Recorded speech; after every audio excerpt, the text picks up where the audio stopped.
Hey everybody, Matt Burke here. Today I'm going to be reviewing Knife-Hand Blindspot. This one right here is by Richard Meyer and Kenneth Lowe. And it also has a backup story in the back, which is pretty thick too, called Garrison. And that one's by Chuck Dixon, Richard Meyer, and Sergio Carrillo. Carrillo also did the Action Bible. So if you guys never heard of that, it's actually the Bible, and it's told in comic book form, and it's really thick. You can usually get it for like $20 or $30 at Hobby Lobby. I haven't picked it up yet, but I've been meaning to get it. With me being a Christian, I think it's a good way to show your kids the Bible stories, man, because they are epic. They're like comics. It's perfect for comics. So definitely check that out. And Garrison is a really cool story. We're gonna get into that too. It's kind of like an ode to old school GI Joe in a way. This right here, he's doing a lot of different things. The writer and the artist of this book, as far as concepts and storytelling and foreshadowing and spoilers. This right here is actually something right here we could get into. This is a backstory, but not necessarily a origin story. He also illustrated the Cuffs origin story or backstory. The name's Origins, but it's not the origin. Again, it's a backstory. And I thought he was the artist, which is Kenneth Lowe, the same one as this one, did a great job on that book. And when I saw this, I wasn't really on board with the art, but I did think it looked cool, and I did like the way he was drawing him. As I read the book, though, man, I actually read this twice, and I'm definitely on board with the art. I really like it. It's a little something different. Kind of reminds me of like old school manga mixed with some like French art, like the BD Bond Dessinée. But yeah, this is pretty cool. Let's jump into the book. Just to let you guys know, there will be some spoilers, so ladies and gentlemen, be ready for it. What I like about this right here, it opens up with the castle. This looks like one of the classic German castles, and it's floating above this chasm.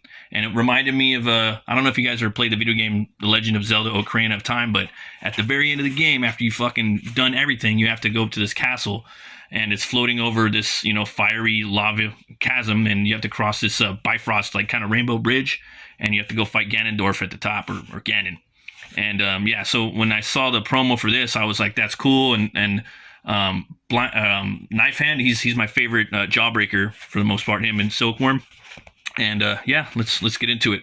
Another really cool aspect about this is that this book is all told through almost like the perspective or side by side with Knife Hand. And Knife Hand is a mute, so he doesn't speak. So this whole book there's no dialogue. So if you guys have ever seen that TV show Primal, I highly recommend that. It's like Conan, but in almost like primitive, even before that, primitive times, and there's no spoken word, and it's this barbarian that has to make friends with a T-Rex, and they have to survive. Man, it's fucking metal. And it's by Genndy Tartakovsky. He did like Samurai Jack. I never watched any of those episodes, but Primal, yeah, best TV show, not just cartoon, but best TV show I've seen in like the last 5 years. And these two have to work together, and they got to survive in this crazy barbaric world. There's zombie dinosaurs, there's Vikings, there's witches, there's giant bats. Oh man, you got to check it out. But anyways, back to this. We're up here. You got these guards up on the castle, and you see this hand come up, just throws them over the side. And here we go. You got this epic shot right here, and this is a shot that kind of got me into the book. I was just like, cool, man. He's climbing a castle with, he's up on the chains, and he is a ninja. And you got to look real closely right here. He's got this cool little spike on his palm. This guy's chilling. He gets up here. He sees the tower. He looks back down. He sees these guys. He lands, and he smacks that one in the back of the head. Just gushing blood. Whoosh. Kicks that guy. Gets him in the back. Him in the chest. Throws a kick right there. He just has them all out. All taken out. And you come upon this lady. I will say the story kind of reminds me of something out of like Fantastic Four, with Latveria being like Doctor Doom and maybe his daughter. And looking at the monitor, the security guy, and there's been a breach. They're all missing in action, and she's just like, fuck that. She puts on her cape, and she's now there's 7 MIA, and she's gonna go find out. She's gonna get to the bottom of this. And then you see this is probably like her dad or somebody else in the story, kind of Dr. Doomsian. looking, seeing what's going on. There's something about, I've talked about it on this channel before, and I'll always talk about it. I just can't stand the design of this mask right here. Things that have a void of emotion, where it's usually just like one eyeball or no eyeballs, or just like a face with spikes coming out of it. That was one of the problems I had with Prey's Predator design. There's just nothing there. Like, you'll see things in media now where there's just no a lot of characters where there's just no emotion on a lot of the designs of the masks nowadays. I know it's kind of more it's modern with like science fiction and stuff like that. It's mostly in science fiction stuff, but yeah, I thought he could have done a little more with that. But again, it's very current and popular. That's how people do it. You got KNIFE-HAND coming up behind him, so you know that he's done, son. Then you got boots on the ground. The daughter or daughter-like character's coming up. She's like, "What the fuck?" She's looking around. "You're all dead." She's running. She's like, "I'm gonna get into my my transformer, my mega robot." My Jaeger. She's running, hits the button, takes the elevator. She's checking all the cameras. Hall 8, everybody's down. 9, 10, they're all down. Everybody's just getting taken out like the trash.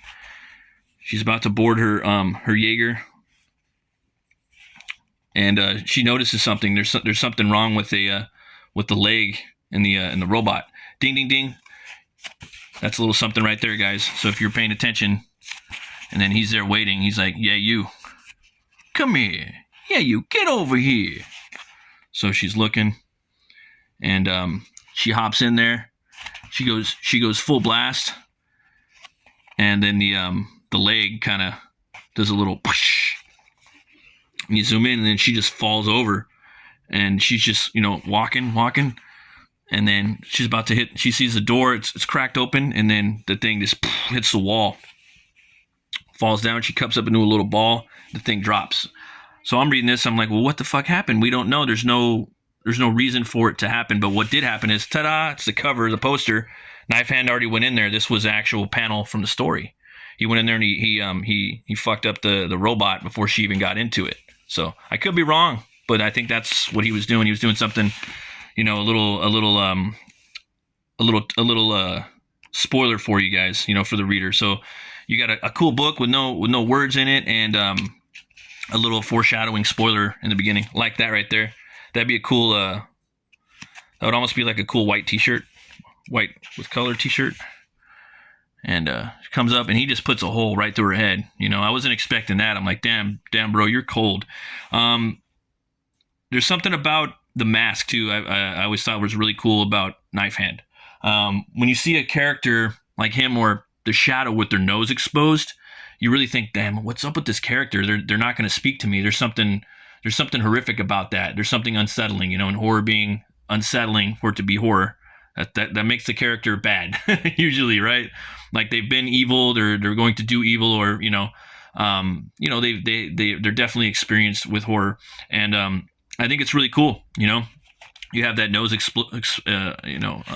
the nose right there, just out there chilling and exposed, and when you're thinking about a character like that, you're thinking they're probably going to come at me on some cerebral level. They're going to communicate to me telepathically or something like that, or they're just they're not here to really fuck around. They're not going to play any games. They're going to come at me and take me out. So he's walking the dude over there. He's like, all right, sit on the monitor, and then there you go. You got the jawbreakers. They're swimming around in there like a fucking toilet, and the water's rising.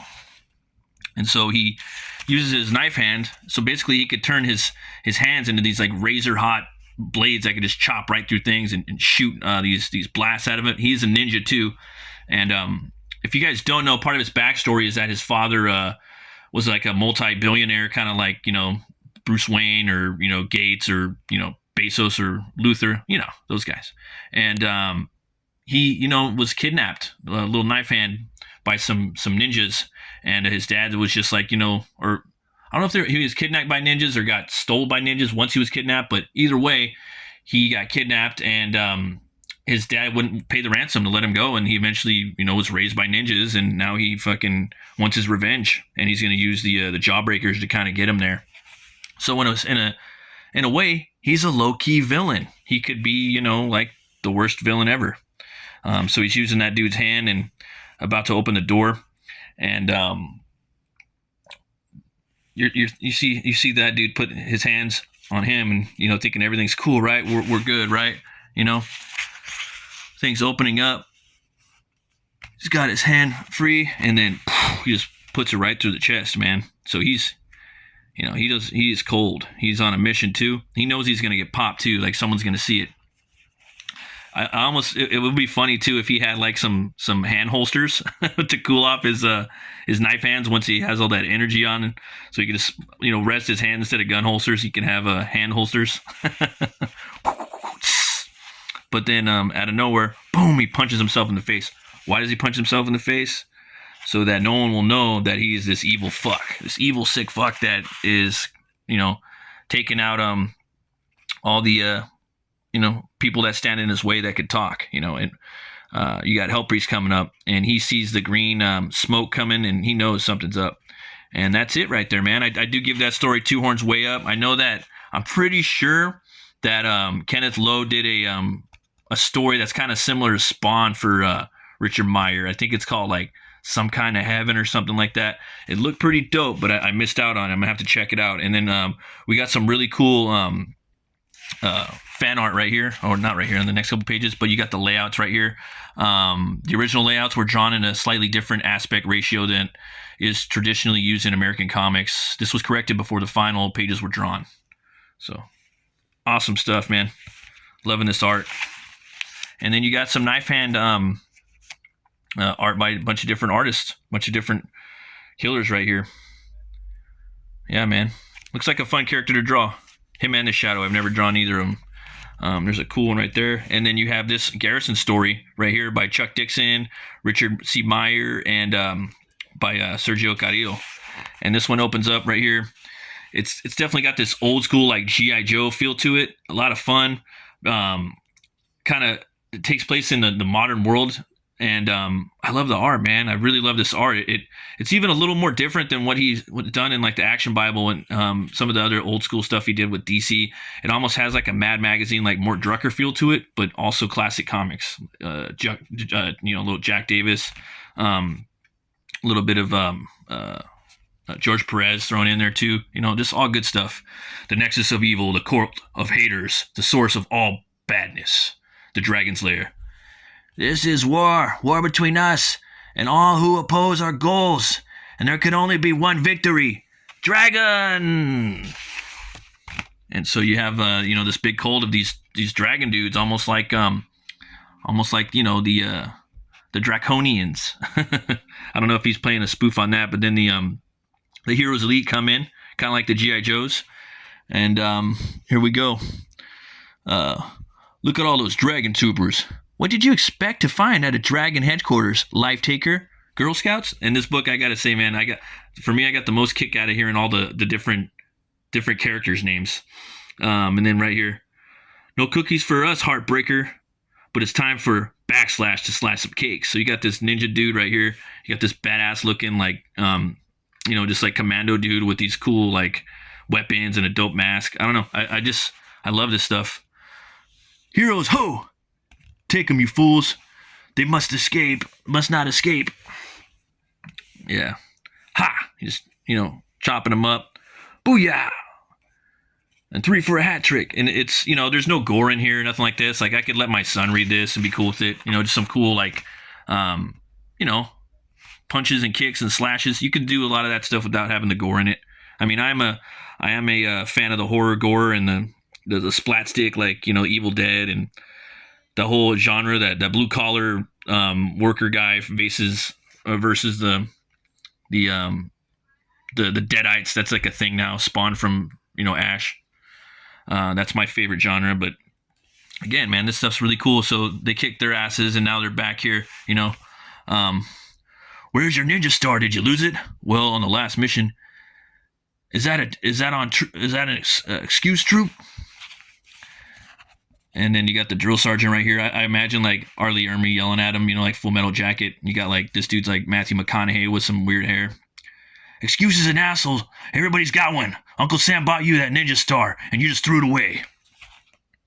I want this star back where it belongs. By next inspection, troop. Can you hear me? Troop, can you hear me? Can you? So it's pretty cool. Kind of reminds me of like Starship Troopers, where they got the dudes and the chicks together, and you got these new like this right here. I guess I'm gonna have to find a replacement, a fist puncher. Dude's name is fucking Fist Puncher. That won't be easy, son. Those stars are custom made. I know that, Boomer. His name's Boomer. Like, they're just all these names. But there has to be somewhere I can find one. So, you know, they're up in the swap meet. And, you know, like, it's serious, but it's not serious. It's fun. And throughout the book, you're going to get a lot of that. I know I spoiled the first book, but I'm not going to spoil this one. I really liked it. Again, it's got a lot of humor in it, a lot of fun. Pretty cool action in it too, and I give this one 2 horns way up. I'd love for him to do like a whole like series of these books too, man.